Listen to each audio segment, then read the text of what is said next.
পূর্ণলাল চাকমা। উনি পার্বত্য চট্টগ্রামের একজন চাকমা উপজাতি লোক। উনার মতো হাজারো চাকমার মনের স্বপ্ন আজকে আপনাদেরকে পড়ে শোনাবো। সব চাকমা অবশ্যই এরকম স্বপ্ন দেখে না। অনেক চাকমা আছে বাংলাদেশ প্রেমিক। স্বাধীন জুমল্যান্ড হলে পতাকা কেমন হওয়া উচিত? আদিবাসী দিবসের শুভেচ্ছা রইল। পার্বত্য চট্টগ্রামের আদিবাসীদের শোষণের শেষ নেই। আদিবাসীর অধিকার এখানে মৃত। রাষ্ট্রীয় আইন এখানে আদিবাসীদের জন্য ঘুমিয়ে থাকে, কিন্তু বাঙালি সেটেলারদের জন্য ড্রাগনের মতো রক্ষাকবচ হয়ে বেরিয়ে আসে। তাই সংগ্রাম চলতেই থাকবে। সরকার অধিকার না দিলে একদিন স্বাধীনতার ডাক আসতে পারে। একদিন হয়তো সত্যিই লারমার স্বপ্ন সফল হতে স্বাধীন জুমল্যান্ড হয়ে যাবে। ধরুন একদিন জুমল্যান্ড স্বাধীন রাষ্ট্র হলো, তখন তার জাতীয় পতাকার রং কী হওয়া উচিত? আমার পছন্দ গাঢ় সবুজ, সোনালি হলুদ, আকাশি নীল। সবুজ হবে পাহাড় ও বন ও ভূমির প্রতীক। সোনালি রং হবে জুম্মু জনগোষ্ঠীর ঐতিহ্য, মর্যাদা ও সমৃদ্ধির প্রতীক। আর নীল হবে পাহাড়ের নদী, আকাশ, শান্তি ও স্বাধীনতার প্রতীক। পতাকার মাঝখানে থাকতে পারে 3টি সোনালি পাহাড়ের চূড়া, তার পেছনে উদীয়মান সূর্য, নিচে সরু নীল রেখা বা ঢেউ, যা কর্ণফুলী, সাঙ্গু, চেঙ্গি, মাইনীসহ পাহাড়ের অসংখ্য নদী ছড়ার প্রতিনিধিত্ব করবে। আমি কোনো রাজনৈতিক দলের পতাকার আদলে এটি চাই না। এমনকি বাংলাদেশ, ভারত বা মিয়ানমারের পতাকার সঙ্গেও যেন সহজে মিলে না যায়। এটি হবে সম্পূর্ণ আলাদা, জুম্মু জনগোষ্ঠীর ভূমি, সংস্কৃতি, প্রকৃতি ও পরিচয়ের প্রতীক। এবার দেখেন, একজন চাকমা তার মনের আশা ব্যক্ত করেছেন।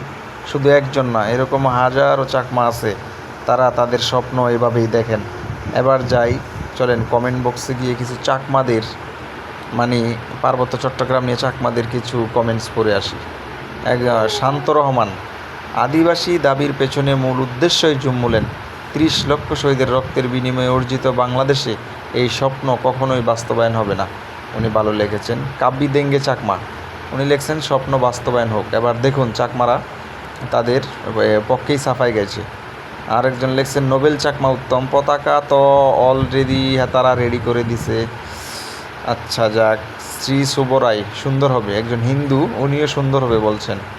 হ্যাঁ, সুশান্ত চাকমা, উনি ভালো লিখেছেন।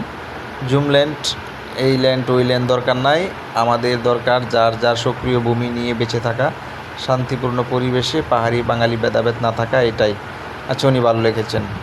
কিরণজ্যোতি চাকমা লিখেছেন কংগ্রাচুলেশন, এভাবেই চলুক লড়াই সংগ্রাম। দেখছেন, ওই চাকমার পক্ষে সাফাই গেলেন। আরেকজন রিপান চাকমা, সাদা লাল সবুজ মাঝখানে পাহাড় হলে সুন্দর হবে, উনিও ওই পক্ষেই গাইলেন। আচ্ছা যাক। নোবেল চাকমা, উনি লিখছেন একদিন স্বাধীন হবে। সুপ্রিয় চাকমা, সূর্যটা লাল রঙের হলে ভালো হবে। দেখেন, সমস্ত চাকমারা ওর পক্ষেই কথা বলছে। সুতরাং চাকমারা দেশপ্রেমিক নয়। আমি আবার বলছি, সব চাকমা এক নয়, কিছু চাকমা আছে এখনো দেশপ্রেমিক। দাঁড়াও, তুমি কি বাংলাদেশি নাকি ভারতীয়? এখানে লিখছেন তুমি কি বাংলাদেশি না ভারতীয়। তন্ময় সেদা, জুম্মু অন বিপদ দে ন ফেলে যে। আচ্ছা, কি লিখছে উনি ওনাদের বাসায় লিখছে। নয়ন চাকমা লিখছে দুলভ মানে ভালো হবে, সুন্দর হবে। হ্যাঁ, তাইলে এবার বুঝেন ওনারা কি পরিমাণ দেশপ্রেমিক। এই যে আরেকজনের পতাকা বানাই দিছে, এইরকম হলে কেমন হয়, স্বপ্ন। আহা, উপজাতি আর বাঙালি উভয় মিলেমিশে থাকাই ভালো। আহারে, কি একটা অবস্থা দেখেন আপনারা